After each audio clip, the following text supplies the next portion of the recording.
And स्टिशियोमेट्री के chapter को complete करने के बाद, क्योंकि ये एक बड़ा तगड़ा इंपॉर्टेंट चैप्टर था, तो आज मैं आपको इसके कुछ पास्ट पेपर क्वेश्चंस दिखाऊंगा और करेंगे। और ये देखने और जानने की कोशिश करेंगे कि जब कोई चैप्टर आपने ताजा ताजा पढ़ा होता है तो फिर वो चैप्टर कितना अलग होता है जो क्लास में कराया गया है उससे। क्योंकि मैंने आपको बताया था कि मोल से बेतहाशा सवाल आते हैं, तो अभी आप पास पेपर वर्कशीट देखेंगे। अभी आपने इस वर्कशीट को सिर्फ मेरे साथ सॉल्व करना है, कैलकुलेटर पे अपने रजिस्टर खोल के रखने हैं, ताकि आपको नजर आए कि जो मैं कर रहा हूं, वो आपने रजिस्टर में भी वैसे ही किया हुआ है या कुछ नया तरीका वहां आ गया है। और अभी आपने कैलकुलेटर से मुझे हेल्प करना है। यही वर्कशीट आपके ग्रुप पर अभी डल जाएगी और आप अगली क्लास में इस वर्कशीट को पूरा सॉल्व करके लेकर आएंगे। तो अभी इस जल्दबाजी में मत रहना कि सवाल छाप लूं, ये कर लूं, वो कर लूं। ये वर्कशीट जो अभी हम करेंगे, इसी वर्कशीट को अभी आपके ग्रुप पर डाल दिया जाएगा और इसी वर्कशीट को आप कंप्लीट करके लेकर आएंगे। तो क्वेश्चंस बहुत है करने के लिए, तो इसलिए जो है वो इस जल्दबाजी में मत रहिएगा कि मैं अभी सवाल लिख लूं, अभी सवाल लिख लूं, अभी सवाल लिख लूं। सवाल लिखना नहीं, सवाल समझ लूं।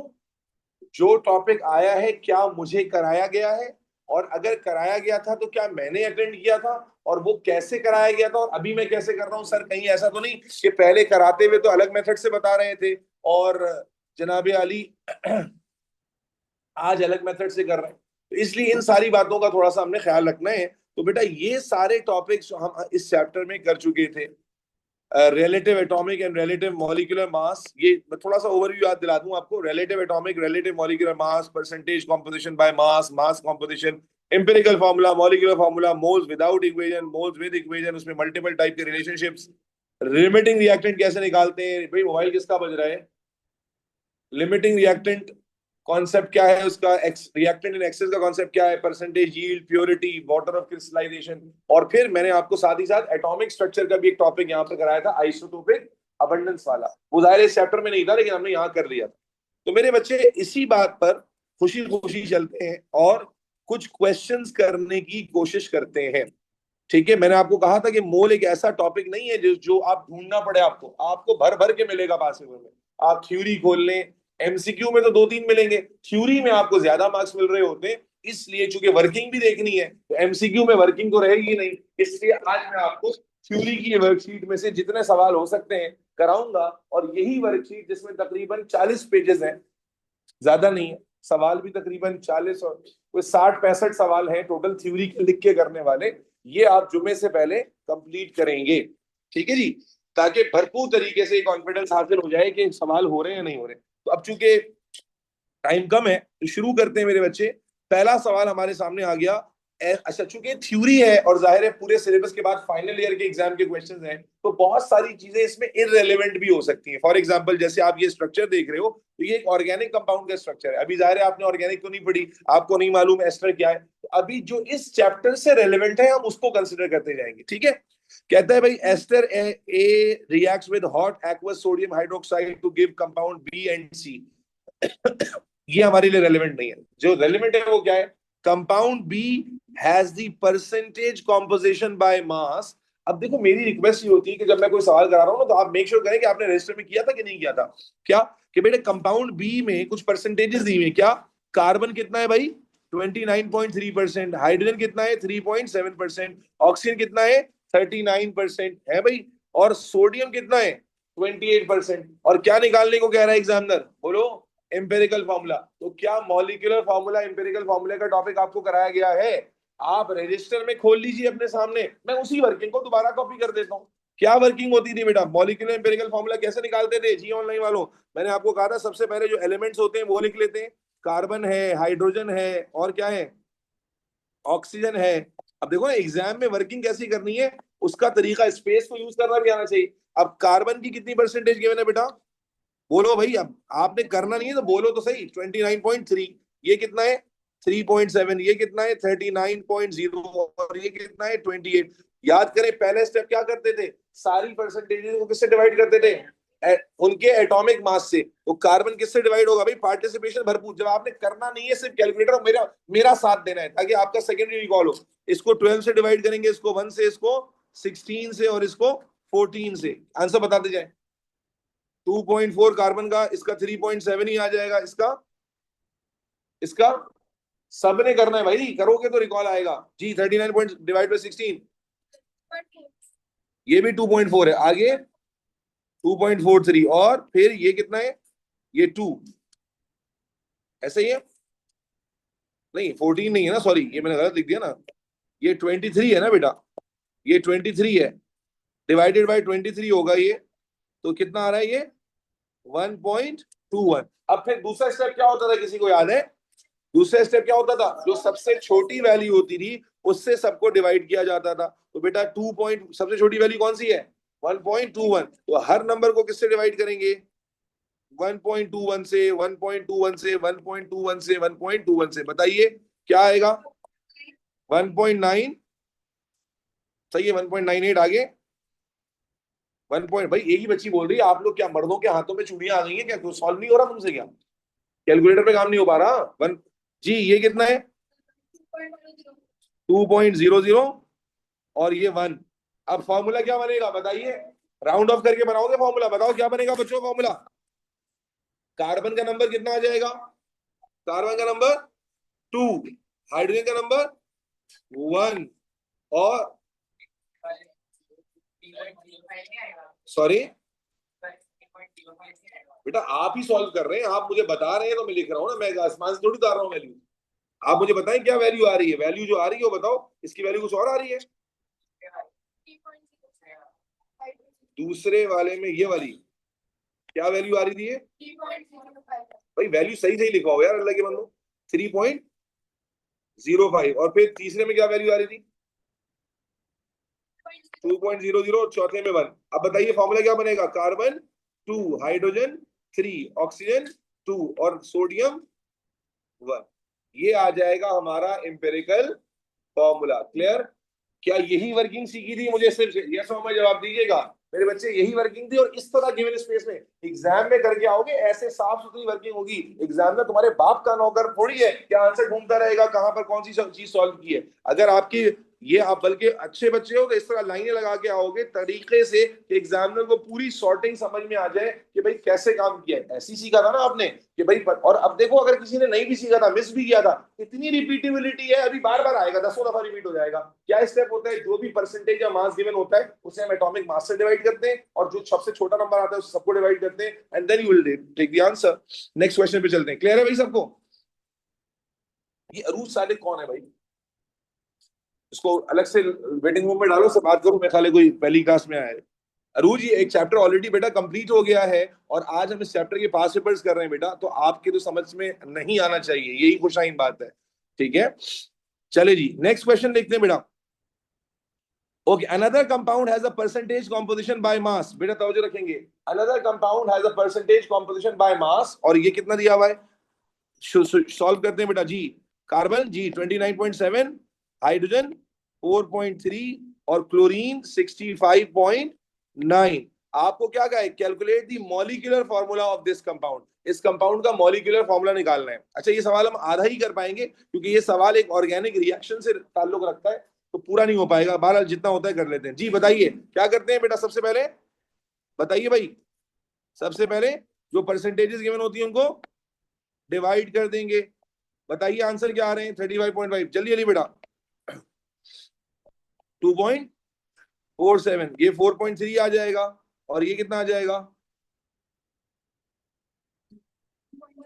1.85। सबसे छोटा नंबर कौन सा है भाई, 1.85। गर्ल्स शुरू शुरू के 2-4 बच्चों के यहाँ से आ रहे, सबसे पार्टिसिपेट करो बेटे, गोल्डन चांस है कि आपको अपना रजिस्टर खोल के देखो ताकि स्टेप्स कोई नए नहीं लगे। और ये 1.85 जी, बताइए क्या फॉर्मूला बनेगा एम्पिरिकल, ये आ रहा है 1.35, ये कितना आ रहा है,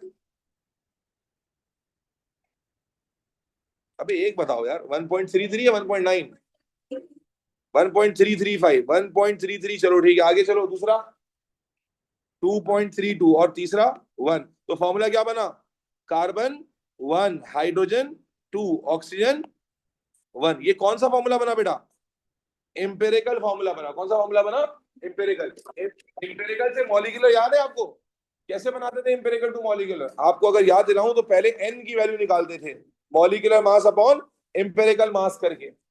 लेकिन क्या सवाल में मॉलिक्यूलर मास गिवन है? यहाँ सवाल में मॉलिक्यूलर मास गिवन नहीं है, इसीलिए मैंने शुरू में कहा था ये सवाल आधा होगा। क्यों? क्योंकि मॉलिक्यूलर मास निकालने के लिए ये रिएक्शन लिखा हुआ है, इसको सॉल्व करना है। अभी आपने रिएक्शन पढ़ा नहीं है, इसलिए मैं उस बहस में आपको लेकर नहीं जाऊंगा। ऊपर देखिए एक रिएक्शन का हवाला लिखा हुआ है, methyl propane reacts with chlorine in the presence of ultraviolet light. तो अभी आपने रिएक्शन नहीं पढ़ा हुआ, ये आपके सिलेबस का रिएक्शन है, तो इसलिए इंपेरिकल फार्मूला तक तो आप पहुंच गए। मॉलिक्यूलर फार्मूला की इसकी इक्वेशन लिखनी पड़ेगी, जो आप रिएक्शन पढ़ने के बाद ही लिखेंगे। कोई और सिंपल सवाल आएगा तो वहां मॉलिक्यूलर मास, जी बेटा सॉरी क्लोरीन आ जाएगा। जी बिल्कुल ठीक है, सही आपने फरमाया, क्लोरीन आ जाएगा। आगे चले बेटा, आगे चले, नेक्स्ट क्वेश्चन आ गया। अब 40 पॉइंट, ये अच्छा सवाल है सवाल वैसे ही थोड़ा सा चेंज किया एग्जामिनर ने। क्या बेटा? अब 40.5 gram of chloride of sulphur contains 21.3 gram of chlorine. तो एक चीज तो पता चल गई, क्या क्लोरीन का मास कितना है बेटा? 21.3 ग्राम है। लेकिन देखो शुरू में क्या दिया हुआ है उसने, उसने कहा है अब 40.5 gram of sample of chloride of sulphur. ये एलिमेंट का मास दिया है या कंपाउंड का मास दिया है? कंपाउंड का। तो आपको क्लोरीन का मास तो बता दिया उसने कि इसमें 21.3 ग्राम ऑफ क्लोरीन है, लेकिन किसका मास नहीं बताया? सल्फर का। किसका मास नहीं बताया? तो मेरे ख्याल है अगर कॉमन सेंस से निकाल पाओगे, 40.5 ग्राम में 21.3 ग्राम क्लोरीन है, तो सल्फर कितना होगा?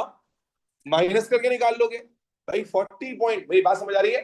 40.5। आपको एलिमेंट के मास या परसेंटेज चाहिए होता है, आपको उसने क्लोरीन का तो बेटा परसेंटेज मास बता दिया, लेकिन आपको उसने क्या नहीं बताया बेटा? बोलो, उसने क्या नहीं बताया? सल्फर का मास नहीं दिया। ये किसका मास है? 40.5 gram of sample of chloride of sulphur है। तो अगर आप इसको सल्फर का मास ले लोगे गलत हो जाएगा। तो आपने क्या करना है, 40 में से माइनस करना है 21.3, कितना आ जाएगा? तो सल्फर का मास कितना हो गया? 19.3। दोनों के मासेस पता चल गए। अब वही मेथड है, क्या मेथड है भाई? इसको किससे डिवाइड करोगे? इसके एटॉमिक मास से, विच इज 35.5। इसको किससे डिवाइड करोगे? इसके एटॉमिक मास से, विच इज 32। बताओ आंसर। 0.6, और मेरे ख्याल है ये भी 0.6 ही आएगा। 0.46 आ रहा है, देखो 19.2 है, 0.6 ही आ रहा है। मैंने एक हफ्ता पहले किसी ग्रुप को कराया था, मुझे वैल्यू याद है कि 0.6 आ रहा था। बेटा ये गलती एग्जाम में कौन ठीक करेगा? मैं होऊंगा क्या एग्जाम में? बेटा बताइए, 0.6 आ गया, 0.6 डिवाइड किया 1 और 1 आ गया, तो फॉर्मूला क्या बना? S और Cl, S1 Cl1, यस और नो? S1 और Cl1। Is this clear? क्या कहा हमने? दोबारा से देखिए, क्लोरीन का मास कितना था? 21.3 ग्राम था। ठीक है जी। बच्चा कह रहा है इसमें क्या होगा? बेटा हर तरह का सवाल कर चुके हो, दोबारा रिपीट कर देता हूं। दोनों का आंसर 0.6 आ रहा था। हमारा स्टेप थोड़ी चेंज होता है। What was the step? कि जो छोटी वैल्यू आती है उससे सबको डिवाइड करते हैं। जब दोनों वैल्यू सेम है तो किसी से भी डिवाइड कर दो, that doesn't make any difference. तो 0.6 से डिवाइड करने में 1 1 आ गया, आपने फॉर्मूला लिख दिया S और Cl। क्लियर? क्लियर? अब देखो आगे, इसमें देखो, the relative molecular mass of the compound is given. अब मॉलिक्यूलर मास गिवन है क्योंकि आगे जाके उसने क्या पूछा? Deduce the molecular formula. Molecular formula वाला पेज निकालें तो मॉलिक्यूलर फार्मूला कैसे निकालते थे बेटा? If you remember, molecular formula निकालने के लिए क्या फार्मूला होता था? Empirical formula times n. तो सर ने पहले आपको एन निकलवाया था। एन कैसे निकाला था? मॉलिक्यूलर मास अपॉन एम्पिरिकल मास। मॉलिक्यूलर मास कितना गिवन है? 135। और एम्पिरिकल मास कहां से आएगा? SCl। बेटा मॉलिक्यूलर मास कितना गिवन है?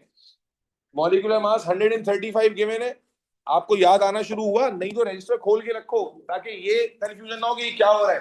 मॉलिक्यूलर फार्मूला निकालने का फार्मूला आप पढ़कर आए हो, एम्पिरिकल फार्मूला टाइम्स एन है। एम्पिरिकल फार्मूला आपको मालूम है SCl आ रहा है, और एन निकालना है कैसे? मॉलिक्यूलर मास अपॉन एम्पिरिकल मास से। तो SCl से मास कितना बन रहा है? 135। SCl का मास 32 प्लस 35.5 कितना आ रहा है? ये 67.5। तो डिवाइड करने पर 2 आ जाएगा। जी बेटा, एन रेशो होता है ना मॉलिक्यूलर मास अपॉन इंपेरिकल मास का। मेरे बच्चे N2 आ गया, आप फॉर्मूले में अप्लाई करो, क्या हो जाएगा? इंपेरिकल फॉर्मूला SCl था, और n की जगह 2, 2 अंदर मल्टीप्लाई हो जाएगा, तो फॉर्मूला क्या आएगा? S2Cl2, S2Cl2 या Cl2S2, जैसे लिखना चाहें। भाई ऐसी ही वर्किंग की थी ना, कि जब आपको मॉलिक्यूलर फॉर्मूला निकालना होता है तो आप n निकालते हैं। n कैसे निकालते थे? मॉलिक्यूलर मास अपॉन इंपेरिकल मास। जब मैं कोई सवाल करा रहा हूं, या तो आप प्रैक्टिस करके आए, आपको याद है पहले से, नहीं यार तो रजिस्टर खोल के रखो ताकि वो स्टेप्स बार बार रिकॉल हो, ताकि ये कॉन्फिडेंस तो पैदा हो कि भाई जो करा हुआ था वही कर रहे हैं। सही है जी। Cl2 I2 लिख दे। आई क्यों लिखोगे भाई?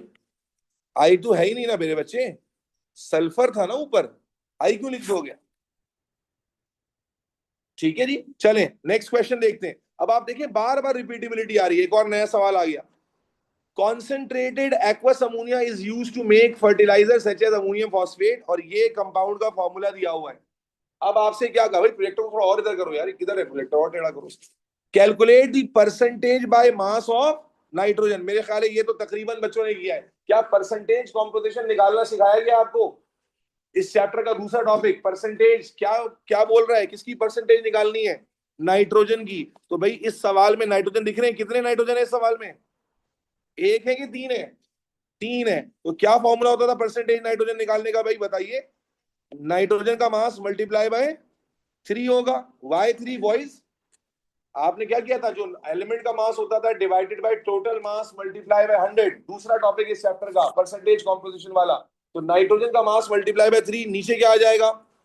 नाइट्रोजन का मास मल्टीप्लाई बाय 3, हाइड्रोजन का मास मल्टीप्लाई बाय 12, फॉस्फोरस का मास प्लस 6, ऑक्सीजन का मास मल्टीप्लाई बाय 4। दोबारा से देख लो भाई, ये इक्वेशन कैसे बनी, समझ आई? दोबारा देखो। नाइट्रोजन का मास, क्योंकि नाइट्रोजन 3 था, हाइड्रोजन कितने थे? 12। 12 कैसे हो गए हाइड्रोजन भाई बॉयज? ये 12 हाइड्रोजन कैसे हो गए? 4 ये रहे, 3 ये रहे, 4 3 जा 12, तो मैंने 12 लिख दिया। फॉस्फोरस अकेला था, ऑक्सीजन का मास टाइम्स 4 और इंटू 100। अब बस वैल्यू डालीजिए, सॉल्व कीजिए, कर लीजिए। ये कितना हो जाएगा? 14 इंटू 3 अपॉन, एग्जाम में अब फटाफट करने वाली कहानी करनी है, 1 into 12 plus 31 plus 16 into 4 is equal to, जी बताइए बताइए क्या आंसर आ रहा है? सॉरी, 42 अपॉन, बेटा डेसिमल के बाद 149 बोलेंगे आप, ठीक है? 149 कोई चीज नहीं होती, 149 यही आ रहा है भाई, कंफर्म करेंगे। 42.149 आ रहा है, वो तो अलग जवाब दे रहे हैं।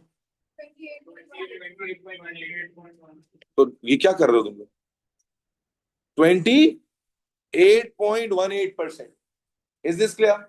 परसेंटेज कॉम्पोजिशन ऐसे ही निकालते थे। क्या करते थे, एलिमेंट का मास ऊपर रखते हैं, divided by total mass multiply by 100 कर देते हैं। चले भाई, रुकना नहीं है, करते जाने जाना है भाई, जब तक हिम्मत है करते जाना है। 5-6 सवाल इसके, फिर उसके बाद आगे चलेंगे, इक्वेशन वाले मोल्स के क्वेश्चंस करेंगे। ठीक है जी। अब आप देखें, आपको मॉलिक्यूलर इंपेरिकल फॉर्मूला बार बार रिपीट होता हुआ नजर आएगा। अगला सवाल देखें। A sample of germanium, a sample of 64.5 gram of chloride of germanium contains 42.6 gram of chlorine. किसका मास दे दिया एग्जामिनर ने आपको? किसका मास दे दिया भाई ऑनलाइन वालों? क्लोरीन का। लेकिन दूसरा एलिमेंट कौन सा है? जर्मेनियम। क्या जर्मेनियम का मास दिया उसने? ये किसका मास दिया आपको? जर्मेनियम की क्लोराइड का। तो कैसे निकालोगे जर्मेनियम का मास? सब्ट्रैक्ट करो, बताओ सब्ट्रैक्ट करके कितना आ रहा है? 21.9। अब इसको किससे डिवाइड करोगे? अगेन निकालना क्या है, एम्पिरिकल फॉर्मूला निकालना है, तो वही वर्किंग आ गई क्या? किसी बच्चे ने नहीं भी पढ़ा, अब भी रिवीजन में समझ में आ रहा है। इसको किससे डिवाइड करोगे? 35.5 से। और इसको किससे डिवाइड करोगे? जर्मेनियम के एटॉमिक मास से। जर्मेनियम का मास कितना होता है? जर्मेनियम का मास, जर्मेनियम का मास, जर्मेनियम का मास,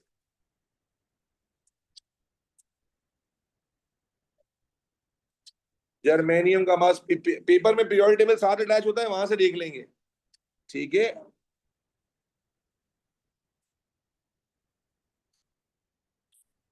hold for a second. Germanium का मास है जी 72.73। जर्मेनियम का मास है 73। चलो जी। तो जब ये आ गया 73 जी, सॉल्व करें। अरे पहले क्लोरीन का तो बता दो, क्लोरीन का क्या आ रहा है? 1.19। और जर्मेनियम का कितना आ रहा है? 0.0। अभी एक बात बोलो, 3232, पागल तो नहीं होगा तुम लोग? 0.3। अब छोटी वैल्यू कौन सी है? तो ये क्या हो जाएगा? 0.3 से डिवाइड हो जाएगा, और ये भी 0.3 से डिवाइड हो जाएगा जी। जर्मेनियम कितना आ जाएगा? 1 और ये कितना आ रहा है 3.96 का मतलब 4। तो क्या फॉर्मूला बना, क्या फॉर्मूला बना Cl4g। क्या फॉर्मूला बना भाई Cl4g, जर्मेनियम 1 क्लोरीन 4। तो अब ये चार चार पांच सवाल तो अभी रिपीट कर दिए हमने आपके सामने, जो मॉलिक्यूलर और एम्पिरिकल फॉर्मूला के सवाल है। भाई यही चीटी नहीं चाहिए, आंसर चाहिए। अब देखो जैसे ये थ्योरी कर रहे हैं ना, तो अब इसमें आगे लिखा हुआ है प्रिंटिंग की structure and bonding of this chloride, तो अब ये सवाल अभी मोल से रिलेटेड नहीं है। अगला सवाल देखो भाई, 1 ग्राम, सवाल में बस अपने काम की इंफॉर्मेशन में तवज्जो देनी है। क्या कहता है 1 ग्राम, 1 ग्राम sample of one of these compounds contain 0.040 gram of hydrogen, 0.242 gram of carbon and 0.7818 gram of chlorine. Calculate the empirical formula। कौन सा नया काम बोल रहा है? अगर आपने नहीं भी पढ़ा, चार सवाल करते करते आप सीख जाते हो। बताएं कौन कौन से एलिमेंट है? हाइड्रोजन, फिर कार्बन। वर्किंग साफ सुथरी रखनी है बेटा, मैं बार बार कहता हूं, एग्जामिनर आपकी कैलकुलेशन में आपके आंसर ढूंढेगा नहीं। ठीक है जी। जी बताइए, हाइड्रोजन का मास कितना था 0.040, कार्बन का मास कितना था 0.242 और क्लोरीन का मास कितना गिवन था 0.718। अब क्या करेंगे भाई, बताओ बॉयज क्या करना है? सबके एटॉमिक मास से डिवाइड करो। इसको किससे डिवाइड करना है? सीधा सीधा 1 से। इसको किससे डिवाइड करना है भाई? 12 से। इसको किससे डिवाइड करना है? 35.5 से। यहां तो 0.040 ही आ जाएगा। आगे बताएं। 0.020 और यहां पर, यहां पर यही आ रहा है 0.020। छोटी वैल्यू क्या है बॉयज? तो बस सबको किससे डिवाइड कर देंगे? 0.020, 0.020, 0.0, ये क्या आ जाएगा 1, ये क्या आ जाएगा 1 और ये क्या आ जाएगा 2। तो फॉर्मूला क्या बनेगा? H2CCl। Yes yes. बोलो क्या रूह कब्ज हो गई तुम लोगों की? आगे जाके देखो, यहां लिखना था फॉर्मूला H2C, क्या था H2CCl। अब उसके बाद एग्जामिनर ने खत्म नहीं किया, आगे जाके आपको मॉलिक्यूलर मास भी दे दिया। जब भी मॉलिक्यूलर फॉर्मूला निकालना होगा आपको क्या प्रोवाइड करेगा? Molecular mass. अभी करके दिखाया था, कहता है मॉलिक्यूलर मास 99 है, मॉलिक्यूलर फॉर्मूला बताएं। क्या करना होता है? सबसे पहले एन निकालना होता है। कैसे निकालते हैं? मॉलिक्यूलर मास अपॉन एम्पिरिकल मास। मॉलिक्यूलर मास कितना किया मैंने बेटा? 99। एम्पिरिकल मास निकालेंगे कैसे? H2C और Cl से। कितना मास आएगा इसका? कैलकुलेट करो। 99 अपॉन 1 इंटू 2 प्लस 12 प्लस 35.5, कितना आ रहा है? 49.5। तो 49.5 का मतलब क्या हो गया? डिवाइड करने पर 2 आ जाएगा। यस। एन कितना आ गया भाई? 2। अब फॉर्मूला क्या था मॉलिक्यूलर फॉर्मूला निकालने का? जल्दी जल्दी बोलो। Empirical formula times n. Empirical formula की जगह था H2CCl और 2 से मल्टीप्लाई करने के बाद मॉलिक्यूलर फॉर्मूला क्या आ जाएगा? H4C2Cl2। क्लियर? क्लियर? फिर वही बात आ जाएगी कि मेरे बच्चों, मेरे नौने हालो, आपको इसी दिन के लिए कराया था कि आपको ये कॉन्फिडेंस मिल जाए कि भाई कुछ नया नहीं करना। अब पहला सवाल आ रहा है इक्वेशन बेस मोल का। उम्मीद करता हूं कि इतना हफ्ता मिल गया। इक्वेशन बेस मोल वाली क्लास जिसने अटेंड की थी उसके लिए तो गेम कोई मसला है नहीं, जिसने अटेंड नहीं की थी उसने सुन लिया होगा, और नहीं सुना है तो बेटा ये आपके लिए बिल्कुल बेफजूल होने वाला है। आपको याद दिला देते हैं, इक्वेशन बेस वाली मोल वाली क्लास में आपको लेकर चलते हैं, जिस क्लास में आपको मैंने कुछ बताया था। बेटा आपस में बातें नहीं करो। बेटा इक्वेशन बेस मोल ये रहा। इफ यू रिमेंबर बच्चों, इक्वेशन बेस मोल जब हमने किए थे तो हमने आपको क्या बताया था? मैं इसलिए रिकॉल कर रहा हूं क्योंकि ये सवाल अब बाहर मुसलसल आएंगे। I don't want any interruption, smooth working होनी चाहिए। कि आपको डेटा किसी और सब्सटेंस का गिवन होता है, यस, और रिक्वायर्ड किसी और सब्सटेंस का होता है। 3 स्टेप में सोल्यूशन होता था। पहला स्टेप क्या होता है? जो डेटा गिवन होता है उस पर फॉर्मूला अप्लाई करके आप उसे मोल में कन्वर्ट कर देते हैं। फिर सब्सटेंस ए और बी के दरमियान रेशो लेते हैं इक्वेशन को देखकर, और उसके बाद सब्सटेंस बी के मोल्स पर फिर से फॉर्मूला लगाकर डेटा में कन्वर्ट कर देते हैं। अब प्रैक्टिकली इसके सवाल आना शुरू हो रहे हैं, तो आए देखते हैं। आमतौर पे इस तरह के सवालों में एग्जामिनर फजूल की बकवासात बहुत करता है। आपको अपने सवाल पर तवज्जो रखनी है। इक्वेशन दी हुई होती, 90% केसेस में इक्वेशन लिखी होगी, यहां पर भी लिखी हुई है। सवाल देखते हैं, एन एक्सेस ऑफ, बेटा an excess of copper is added to 25 cm cube of hot 14.0 mole per dm cube of H2SO4। भाई क्या डेटा गिवन है? ये 25 cm क्यूब क्या चीज है? क्या चीज है? वॉल्यूम। और ये 14 मोल पर डीएम क्यूब क्या चीज है? कॉन्सेंट्रेशन। किसकी? किसकी? आगे लिखा हुआ है किसकी ऑनलाइन वालों? H2SO4 की। तो मैं हाईलाइट कर देता हूं, H2SO4 का डेटा गिवन है। ठीक है जी। क्या क्या? कॉन्सेंट्रेशन और, बोलो भाई, कॉन्सेंट्रेशन और वॉल्यूम। आगे क्या बोला है? Use this information with the equation. तो भाई इसमें हंसने वाली तो कोई बात नहीं की मैंने, की है मैंने। अब मुझे बताओ कौन सी बात थी? सबको बताएं, हम भी हंसेंगे। पूरे दिन की क्लासेस 7 बजे से निकले हुए, हमें भी शौक है हंसने का। बताएं इसमें कौन सी ऐसी फनी बात है कि क्या इसमें आपने देख लिया जो हंसी आ रही है? देखें, ये बात मैं पहले भी कह चुका हूं कि ये पास पेपर रिव्यू कराना ये मेरा आपके ऊपर फेवर है। मेरा काम था आपको इस काबिल पढ़ा दूं कि आप कर पाए। अगर मैं ये नहीं भी कराता तब भी आप मुझे आकर ये नहीं कह सकते कि ये सवाल अलग हो रहा है सर, आपने नहीं कराया। तो इसलिए it's a pure favour to give you more confidence कि यार आप अप्लाई करो और करो। अब उसमें तो आपका सीरियसनेस काबिल दीद होना चाहिए कि यार ये। और इसीलिए अभी मैं आपसे क्या कर रहा हूँ? कुछ भी नहीं, मैं कह रहा हूँ भाई कैलकुलेट करके मुझे आंसर बताते जाओ, फिर कल बैठ के करना या रात में बैठ के करते रहना इन सवालों को। तो बेटा H2SO4 का डेटा गिवन है। अब आगे चलो, आगे क्या कहता है? Use this information together with the equation two calculate what? Maximum volume of SO2। हाँ भाई, SO2 है इक्वेशन में? कहाँ है? ये रहा। इसका मतलब हमारा सवाल किसके दरमियान चलेगा? H2SO4 और SO2 के दरमियान। सबसे पहले क्या कर देंगे बेटा? गिवन डेटा के क्या निकाल लेते हैं? Number of moles. तो सबसे पहले क्या निकालोगे? H2SO4 के मोल्स। कैसे निकालोगे? फॉर्मूला कौन सा फॉर्मूला लगेगा? C/V/1000। कौन सा फॉर्मूला लगेगा?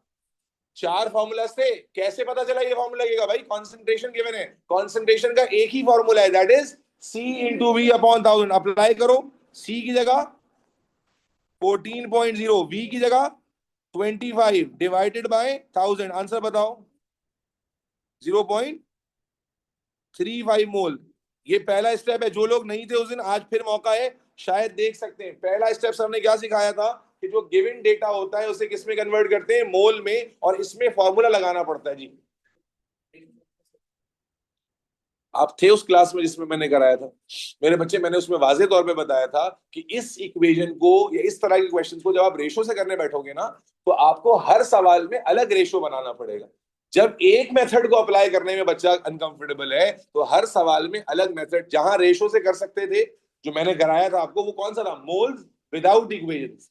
वहां पर एक ही तरीका बार बार अप्लाई कर रहे थे। तो that is why the 3 step method जो हम फॉलो करते हैं अनडाउटेडली इज अ मेथड जहां पर आप कोई भी सवाल उस मेथड से कर सकते हैं विदाउट थिंकिंग कि यार ये अलग तरीके से तो नहीं होगा। तो इसलिए आप रेशो से, कोई बच्चा करके आया है स्कूल में और उसको अब याद भी है तो करें, बिल्कुल करें, मैथ से आंसर आ जाएगा। लेकिन अदरवाइज आपको इसी पैटर्न को फॉलो करना है। सबसे पहला स्टेप क्या था? नंबर ऑफ मोल्स निकाल लिया आपने। अब क्या होता था बेटा? रेशो किसके दरमियान? H2SO4 और SO2 के दरमियान। कितना रेशो है? 2 रेशो। कैसे पता चला 2 रेशो नहीं? यहाँ 2 है और यहाँ पर 1 है। आपने किसके मोल्स निकाले हुए? H2SO4 के। इसके नीचे क्या आ जाएगा? 0.35 रेशो X जी। नंबर ऑफ मोल्स SO2 के कितने आ जाएंगे? 0.17 मोल्स आ गए। 175 यही आ रहा है। अब जब मोल्स आ गए, क्या निकालना था बच्चों? वॉल्यूम निकालना था। तो वॉल्यूम का फॉर्मूला बताओ क्या था? Volume upon 24,000। 24,000 इधर आगे क्या हो जाएगा? मल्टीप्लाई। तो 0.175 मल्टीप्लाई बाय 24,000। आंसर बताइए। 4,200 क्या? Centimetre cube. 4,200 centimetre cube. मेरे बच्चे, इस तरह से हॉरिजॉन्टल स्पेस में आपने वर्किंग करनी होती है। अच्छा, इसकी डिस्ट्रीब्यूशन भी बता दूं आपको। सवाल जब 3 मार्क का होता है तो बेटा डिस्ट्रीब्यूशन क्या है? ये एक नंबर है वर्किंग का, एक नंबर है सही आंसर का, और एक नंबर है यूनिट का।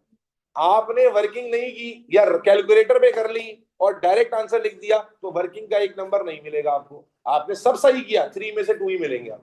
आपने वर्किंग की लेकिन आंसर गलत आया तो वर्किंग का नंबर मिलेगा।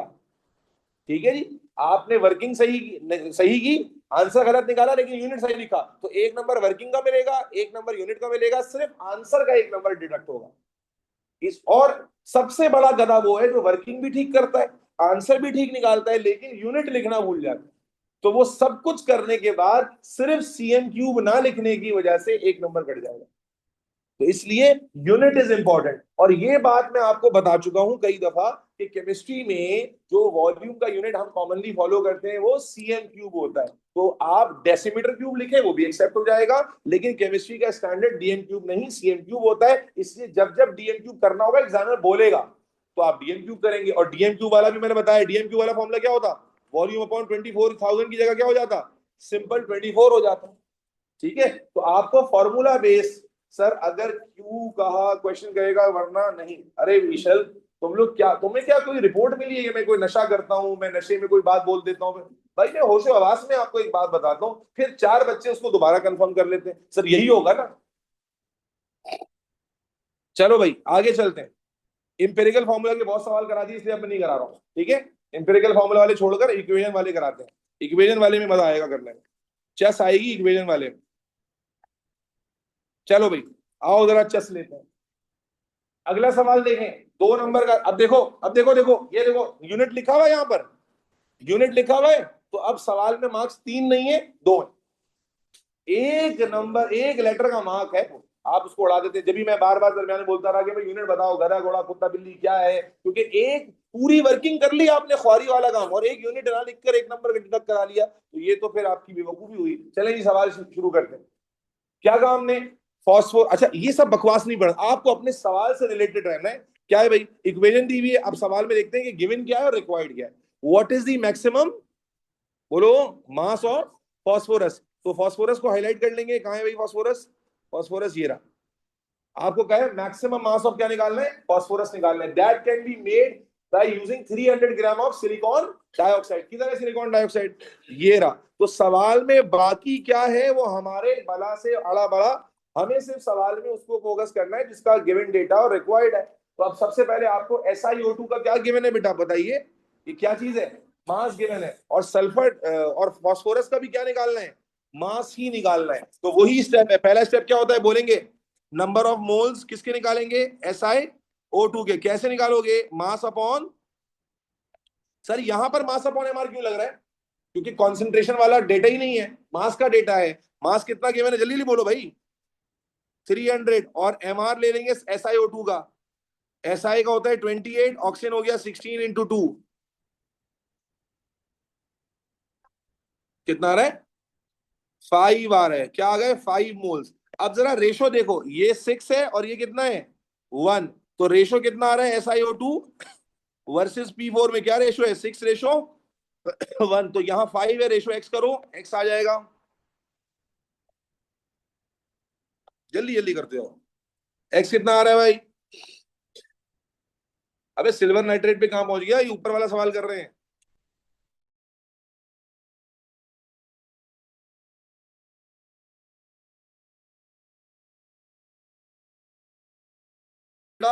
मास निकालना था, तो मास निकालने के लिए फिर से फॉर्मूला क्या होगा, मास अपॉन एमआर। ये 0.83 और एमआर किसका लोगे, P4 का। P4 का एमआर कितना आएगा भाई, 31 इंटू 4। सॉल्व करो इसको, 31 इंटू 4 इंटू 0.83। सॉरी, किसकी आवाज आ रही है, वाह वाह शुक्र है पीछे से भी कोई बोला। दिल और दिमाग तरस ही जाता है कि उधर से भी कोई पार्टिसिपेट कर ले। 102 पॉइंट, तुम तो कुछ और बोल रहे थे। अच्छा वही हो गया, 102.92 और ग्राम पहले से लिखा हुआ है। ठीक है, तो इसमें क्या है जी, वर्किंग का आपको 1 नंबर मिल जाएगा, आंसर का 1 नंबर मिल जाएगा, 2 नंबर का सवाल है जी। आपने राउंड ऑफ नहीं करना होता, 109.2 आ रहा है, आपने वही लिखना होता। राउंड ऑफ हम सिर्फ करते हैं जब फॉर्मूला लिखना होता है, क्योंकि फॉर्मूला डेसिमल में नहीं होता। ये कौन सी मैथ्स पढ़ाई है तुम लोग, हर चीज को राउंड ऑफ करने के चक्कर में। चले जी, समझ गए भाई। अब आ जाओ अगला सवाल। अच्छा सवाल, पप्पू सवाल, क्योंकि इस सवाल में दो चीजें जोड़ रहा है एग्जामिनर। सवाल शुरू करते हैं। क्या कह रहा है भाई? सवाल को मैं ग्रीन से हाईलाइट करूंगा, ताकि बल्कि येलो से कर लेते हैं। सवाल में जो फजूल बकवास है उसको हम एलिमिनेट कर देंगे, हमें इक्वेशन से तवज्जो रखनी है और डेटा पे देखना है। क्या लिखता है बेटा, बोलो। Axis silver oxide is reacted with, पहला डेटा देखो, reacted with 30 CM cube of 0.15 मोल पर डीएम क्यूब, क्या? Nitric acid. कहां है नाइट्रिक एसिड? ये रहा नाइट्रिक एसिड। इसका डेटा गिवन है, येलो येलो में हाईलाइट कर दिया। क्या डेटा गिवन है बेटा? सीएम क्यूब क्या होता है? वॉल्यूम। मोल पर डीएम क्यूब क्या होता है? कॉन्सेंट्रेशन। तो कौन सा डेटा आ गया? कॉन्सेंट्रेशन और वॉल्यूम वाला। अब देखते हैं सवाल में निकालना क्या है। आगे जाके कहता है बेटा, आप after purification the percentage yield of silver nitrate which is this is 80%। yield भी दी हुई है, चले कोई मसला नहीं है। Calculate the mass of silver nitrate, क्या निकालना है सवाल में? मास ऑफ सिल्वर नाइट्रेट निकालना है। अपने तरीके से शुरू करेंगे। सबसे पहले क्या करते हैं, गिवन डेटा को मोल्स में कन्वर्ट करते हैं। किसके मोल बनाओगे बेटा? सिल्वर नाइट्रिक एसिड के। क्या फॉर्मूला लगेगा girls? C into V upon, क्यों भाई ये फॉर्मूला क्यों लग गया? क्योंकि डेटा इसी का गिवन है ना। सी की जगह बोलते जाओ, सी की जगह 0.150, वॉल्यूम की जगह 30 डिवाइडेड बाय, अरे बोलो 1000, आंसर बताओ। 4.5 एक्सपोनेंशियल -3 मोल्स। ये किसके मोल्स आ गए बेटा? नाइट्रिक एसिड के। अब क्या करेंगे? रेशो लेंगे। क्या करेंगे? अब देखो यहां पर हम और टाइम बचा सकते हैं। क्यों बचा सकते हैं बेटा टाइम? द रीजन इज कि देखो यहां भी 2 मोल है और यहां पर भी 2 मोल है, तो रेशो जब बराबर हो तो हमें कैलकुलेट करने की जरूरत भी नहीं है। अगर रेशो बराबर है तो जितने मोल उसके हैं उतने ही उसके भी आएंगे। इसका मतलब हम डायरेक्टली भी लिख सकते हैं कि number of mole of AgNO3 कितने आ जाएंगे बेटा? 4.5 एक्सपोनेंशियल -3। ये डायरेक्ट कैसे लिखा, आप करके भी निकालें यही आएगा। सेम रेशो ना, 2:2 है। जितने इसके मोल थे उतने इतने इसके मोल थे, तो अगर इसके 4.5 एक्सपोनेंशियल -3 आ रहे हैं, दूसरे के भी इतने आ जाएंगे। मोल्स पता चल गए। अब क्या निकाल सकते हैं? मास निकाल सकते हो। कैसे निकालोगे? मास अपॉन, बोलो, MR। मोल्स आपको मालूम है 4.5 एक्सपोनेंशियल -3, और MR एग्जामिनर ने दिया हुआ था कितना? ये देखो लिखा हुआ है सवाल में, AgNO3 का MR कितना है? 170। तो क्या करोगे? MR से इसको मल्टीप्लाई करा दोगे। 170 से मल्टीप्लाई करो 0.765 ग्राम। यहां तक समझ में आ गई? लेकिन ये हमारा आंसर नहीं। क्यों नहीं है उसकी समझ लें। ये तो हमने अपनी मास की कैलकुलेशन कर ली, लेकिन सवाल में उसने कहा था कि इसमें यील्ड कितनी है? 80% है। कितनी है? 80% है। अब जरा यील्ड का फॉर्मूला याद करें। यील्ड का फॉर्मूला आपको भी कल परसों पढ़ाया है, लास्ट क्लास में पढ़ाया है। यील्ड में क्या होता था, बल्कि याद दिखा दिखा देते हैं आपको।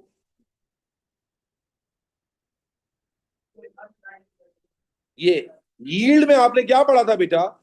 ये actual mass of product divided by theoretical mass of product. अब मुझे बताओ, ये जो हमने मास अभी कैलकुलेट किया है, ये कौन सा मास है? एक्चुअल है या थ्योरेटिकल है? ये हमने कैसे कैलकुलेट किया है? कैलकुलेशन से, थ्योरेटिकल तरीके से कैलकुलेट किया है। तो जो मास अभी हमारे पास आया है वो कौन सा मास है? थ्योरेटिकल मास है। कैसे पता चला भाई? एक्चुअल मास तो वो होगा ना जो असल में बनेगा। अभी तो हमने मोल्स के थ्रू कैलकुलेशन की, तो हमने कौन सा मास निकाला? थ्योरेटिकल मास। और आपसे वो पूछ रहा है कौन सा मास? Actual mass. सवाल में चलिए, सवाल में जो उसने आपको यील्ड दी है और यील्ड के बाद मास पूछा है, ये कौन सा मास पूछा है? Actual mass. तो यील्ड का फॉर्मूला अप्लाई कर दोगे। क्या फॉर्मूला है यील्ड का? yield is equal to actual mass upon theoretical mass multiply by 100। yield आपको गिवन है भाई, yield आपको गिवन है। theoretical mass भी आपको मालूम है। yield आपको गिवन है कितनी? 80। theoretical mass कितना है? 0.765 ग्राम। सॉल्व करें, एक्चुअल मास निकालें। सॉल्व करके एक्चुअल मास निकालें। ये अलग अलग आंसर्स क्यों आ रहे हैं?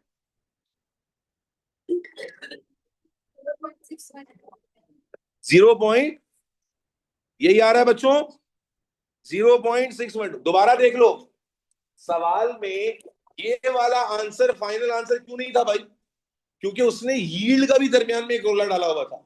कि भाई 80% यील्ड के हिसाब से बताएं। तो ये जो मास आपने कैलकुलेट किया, इसमें तो आपने कोई यील्ड कंसिडर नहीं की थी, तो इसका मतलब ये कौन सा मास आ गया आपका बेटा? थियोरेटिकल मास आया। और फिर यील्ड का फॉर्मूला अप्लाई करके आपने कौन सा मास निकाल दिया? एक्चुअल, जो कि कितना आ रहा है? 0.612 ग्राम्स। तो इसमें एक स्टेप और आगे चले गए आप। कैसे आगे चले गए? आपने अपनी मोल वाली कैलकुलेशन की और वहां से कौन सा मास आया? जो मास हम लोग निकालते हैं वो कौन सा मास होता है? थियोरेटिकल मास होता है। चले अगला सवाल देखें। What is the maximum? देखो मैं आगे पीछे पढ़ भी नहीं रहा, पीछे क्या लिखा हुआ है दैट इज इररिलेवेंट। वो तो सिचुएशन बनाने के लिए बोलेगा रिडक्शन रिडक्शन ग्रुप 6। अब ये बच्चे के साइकोलॉजिकल प्रेशर पड़ता है, ग्रुप 6 तो पढ़ा नहीं है, रिडक्शन तो पता नहीं है। तो भाई आप अपने सवाल पे तवज्जो दें। एक इक्वेशन दी हुई है, what is the maximum mass of silicon that can be made from 300 gram of silicon dioxide. किन दो चीजों का जिक्र हो रहा है? सिलिकॉन और सिलिकॉन डाइऑक्साइड का। यस और नो? किसका मास गिवन है बेटा? सिलिकॉन डाइऑक्साइड का कितना मास गिवन है? 300 ग्राम। और इसका मास निकालना है। तो वही तरीका, क्या तरीका? गिवन डेटा को मोल में कन्वर्ट करें। किससे? से मास अपॉन एमआर। तो मास की जगह 300 और सिलिकॉन डाइऑक्साइड का एमआर कितना हो जाएगा बेटा? 28 प्लस 16 इंटू 2। जी नंबर ऑफ मोल्स बताइए। 5 मोल्स आ गए। फिर यहां देखो रेशो कितना है? सेम है, 1:1 का रेशो है। 1:1 का रेशो है। इसका मतलब सिलिकॉन के मोल्स भी कितने आ जाएंगे? 5 आ जाएंगे। वक्त बच रहा है। सिलिकॉन के मोल्स भी कितने आ गए बेटा? 5 आ गए। अब मास निकालना था, तो क्या फॉर्मूला लगता है? Mass upon MR. तो एमआर यहां जाके क्या होता है? मल्टीप्लाई। तो 5 से सिलिकॉन का मास होता है 28, मल्टीप्लाई कर दें तो क्या आंसर आ जाएगा? 140। एक नंबर सही आंसर 140 आ रहा है बस। ये तो 0.23 भी बोल रहे हैं, पूरा पूरा 140 आ रहा है। तो फिर आपके पास 0.23 कहां से आ गया भाई? अगर यहां पर 5 आया है तो डेसिमल आ ही नहीं सकता, कैसे आ गया? बात आ गई समझ में? चलो अगला सवाल देखो। ओ यार, ये सवाल अभी मैंने किसी पेपर में भी दिया है, अभी आ गया। चलो इस सवाल को देखते हैं। इस सवाल में कुछ और कॉमन सेंस भी है, आए देखते हैं। क्या कहा है? 499 आया, 4.99 आया है, 4.99 आया है। ये 5 नहीं आ रहा था क्या? 5 आया था। और डूब मरो कहीं जाके। अरे भाई कैलकुलेटर में एक जैसी वैल्यू डाल रहे हो तो आंसर अलग अलग क्यों आ रहा है यार? दोबारा करके देख लो। बहरहाल 5 आ रहा है, 5 आ रहा है तो बस 140 आंसर होगा। मैंने पिछले भी पॉइंट्स लिए थे। चलो भाई, ethanol is use as a fuel. एक रिएक्शन दिया हुआ है, सवाल पढ़ते हैं। सवाल थोड़ा सा डिफरेंट है क्योंकि इस सवाल में कुछ और भी दिया हुआ है। अच्छा, वो उसका ताल्लुक मोल से नहीं, उसका ताल्लुक एक जनरल इंफॉर्मेशन से। लेट्स सी कि आप क्या पकड़ते हैं उसमें से। द कंप्लीट कंबशन ऑफ, अब देखो ये इंफॉर्मेशन दी हुई है, this is information. The complete combustion of 1 mole of ethanol releases 1350 kilo joule of energy. उसने कहा है कि जब इस कंपाउंड का 1 मोल जलता है, कंबस्ट होता है, तो कितनी एनर्जी रिलीज होती है वो आपको बता दिया। अब सवाल शुरू किया। A sample of ethanol react with excess of oxygen to make 0.240 dm cube। अब आया dm cube, 0.240 dm cube of carbon dioxide measured at 2 temperature। Calculate the energy released in kilojoule। सवाल पूछा इस रिएक्शन में एनर्जी कितनी release होगी। अब देखो सवाल में दो बातें इंपॉर्टेंट है। पहला कि आपको कार्बन डाइऑक्साइड का क्या गिवन है बेटा? बोलिए। कार्बन डाइऑक्साइड का क्या दिया उसने? 0.240 डीएम क्यूब। क्या चीज है? वॉल्यूम है। ठीक है। और सवाल में आपको एनर्जी बतानी है, लेकिन कैसे बताएंगे? एनर्जी का ताल्लुक किस चीज से? जरा कि 1 मोल ऑफ एथेनॉल से इतनी एनर्जी मिलती है। तो अगर मैं ये पता कर लूं कि इस रिएक्शन में एथेनॉल के कितने मोल्स हैं, तो बस मुझे पता चल जाएगा एनर्जी कितनी है। तो असल में मैं कार्बन डाइऑक्साइड से क्या निकालूंगा? एथेनॉल के मोल्स। कार्बन डाइऑक्साइड वाले डेटा से मैं क्या निकालूंगा? एथेनॉल के मोल्स। कैसे निकालेंगे? पहले गिवन डेटा को मोल्स में कन्वर्ट करो बेटा। कैसे कन्वर्ट करोगे? वॉल्यूम अपॉन 24 24,000 नहीं आएगा जी बेटा। कितना आ रहा है? 0.01 मोल्स। किसके मोल्स हैं? Carbon di. अब कार्बन डाइऑक्साइड का रेशो किसके साथ लोगे? एथेनॉल के साथ। C2H5OH के साथ। कितना रेशो है? इसके नीचे 2 है, इसके नीचे भाई देखो, ये इसके साथ 2 है और इसके साथ क्या है? 1। तो 2:1 आ गया। कार्बन डाइऑक्साइड के मोल्स से 0.01 रेशो एक्स करो, कितने आ रहे हैं नंबर ऑफ मोल्स? 0.0000। कितने आ रहे हैं?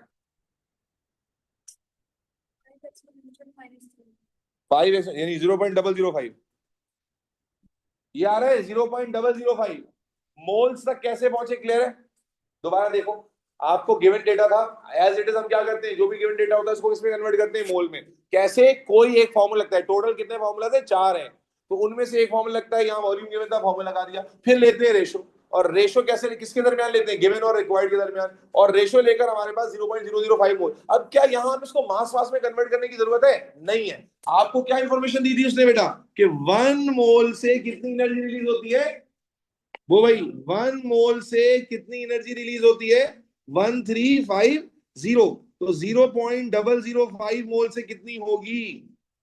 1 मोल से कितनी एनर्जी रिलीज होती है? 1350। 1 मोल ऑफ एथेनॉल से कितनी एनर्जी रिलीज होती है? 1350 किलो जूल। तो 0.005 मोल से कितनी होगी? कितनी होगी? कैलकुलेट नहीं किया आपने? 6.75 क्या किलो जूल? 6.75 किलो। दोबारा से देख लो बेटा, इस सवाल में डिफरेंट क्या था वो समझ लो। इस सवाल में डिफरेंट ये था कि मास वॉल्यूम कॉन्सेंट्रेशन नहीं निकालनी थी, एनर्जी निकालनी थी। लेकिन वो कहीं खुद से दिमाग से नहीं निकालनी थी, बल्कि उसने एक इंफॉर्मेशन दी थी कि 1 मोल एथेनॉल हो तो इतनी एनर्जी निकलती है। ठीक है जी? तो इसका मतलब उसने हिंट दे दिया कि एथेनॉल के थ्रू एनर्जी निकलेगी। तो आपको डेटा प्रोवाइड किया उसने कार्बन डाइऑक्साइड का। कार्बन डाइऑक्साइड के थ्रू आपने क्या निकाला? Moles of ethanol. और once you have the moles of ethanol, तो आपने सिंपल मैथ्स का इस्तेमाल किया कि 1 मोल से इतनी एनर्जी बन रही है और हमारे पास कितने मोल्स हैं? 0.005। तो कितनी एनर्जी बनेगी? ठीक है। कुछ आखिर से क्वेश्चन करा देता हूं, नीचे से जाकर करते हैं। क्वेश्चंस की कोई कमी नहीं, 40-50 सवाल इस शीट में। थोड़ा 60 तक के सवाल है और ये आपको जुम्मे से पहले पहले करने हैं।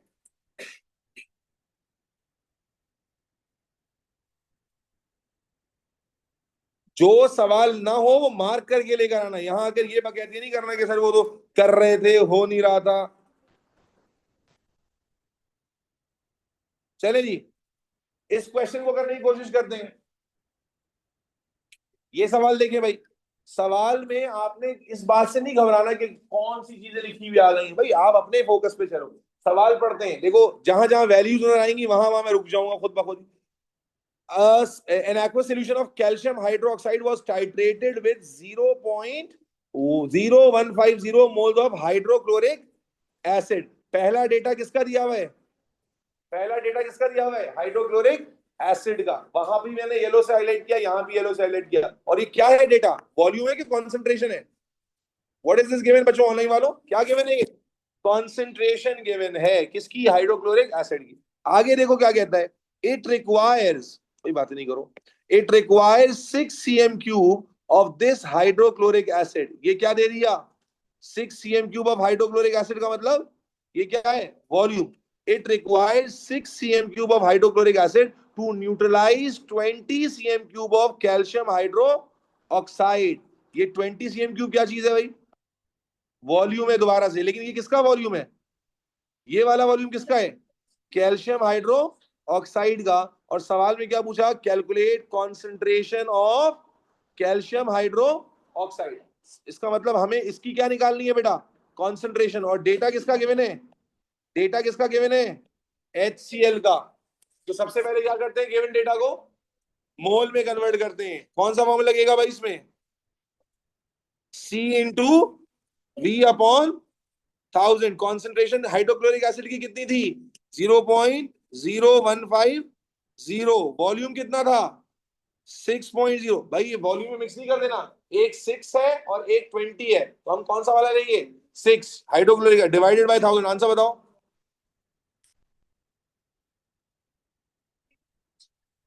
9 एक्सपोनेंशियल -5 आ रहे हैं, सब बताएं, कंफर्म करें बॉयज। HCl के मोल्स इतने ही आ रहे हैं, HCl के मोल्स गर्ल्स। हाय बदुआ ले लोगे तुम, क्या कर रहे हो? कैलकुलेशन करनी है भाई, पता नहीं क्या कर रहे हो। कितने आ रहे हैं? यही आ रहे हैं भाई। ये मोल्स किसके आ गए बेटा, बोलो। HCl के आ गए। अब किसका रेशो लोगे, जल्दी जल्दी बोलो। HCl और CaOH ट्वाइस का क्या रेशो आएगा बॉयज, बताओ। 1:2। इसका 1 है और इसका 2 है, तो इसके मोल्स कितने आ रहे हैं, 9 एक्सपोनेंशियल -5 रेशो x, कितने आ जाएंगे मोल्स। वर्दा वॉल्यूम 20 यूज करोगे, 20 तो कैल्शियम हाइड्रोक्साइड का है ना बेटा, वो कैल्शियम हाइड्रोक्साइड के लिए यूज करेंगे। 4.5 एक्सपोनेंशियल -5। अब आपको क्या निकालना था असल में बेटा, बोले कॉन्सेंट्रेशन निकालनी थी, किसकी, कैल्शियम हाइड्रोक्साइड की। फॉर्मूला दोबारा से क्या है, N = C/V/1000। कॉन्सेंट्रेशन निकालनी है तो 1000 इधर आगे क्या हो जाएगा, मल्टीप्लाई, और वॉल्यूम क्या होगा, डिवाइड। अब नंबर ऑफ मोल्स कितने हैं, 4.5 एक्सपोनेंशियल -3, वर्दा देखना, सॉरी एक्सपोनेंशियल -5 मल्टीप्लाई बाय 1000। और अब वॉल्यूम कितना रखोगे, अब वॉल्यूम कितना रखोगे, 20। क्यों, क्योंकि अब ये इसका वॉल्यूम आ गया। सॉल्व करें, आंसर आ जाएगा। क्या आ रहा है, 2.25 एक्सपोनेंशियल -3, क्या गधे घोड़े कुत्ते बिल्ली, मोल पर।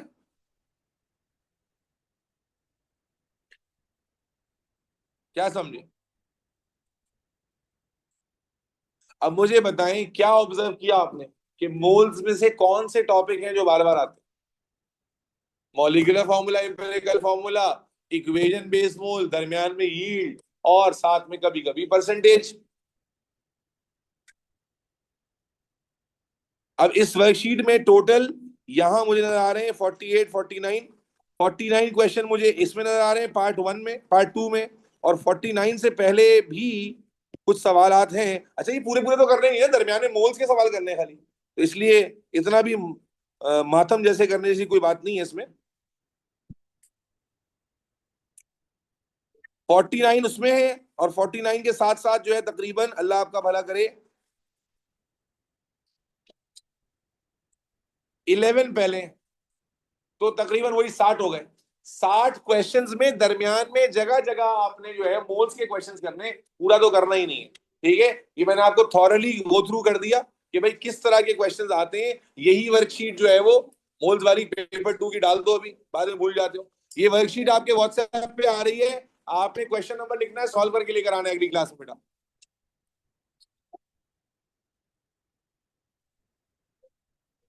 पेपर 1 में किस तरह आता है बेटा, पेपर 1 में यही चीज MCQ में करनी होती है, यही चीज MCQ में करनी होती है बेटा। यानी सारी वर्किंग रफ वर्क में, और रफ वर्क में करने के बाद फिर आप आंसर लिखोगे। नहीं कराओ बस।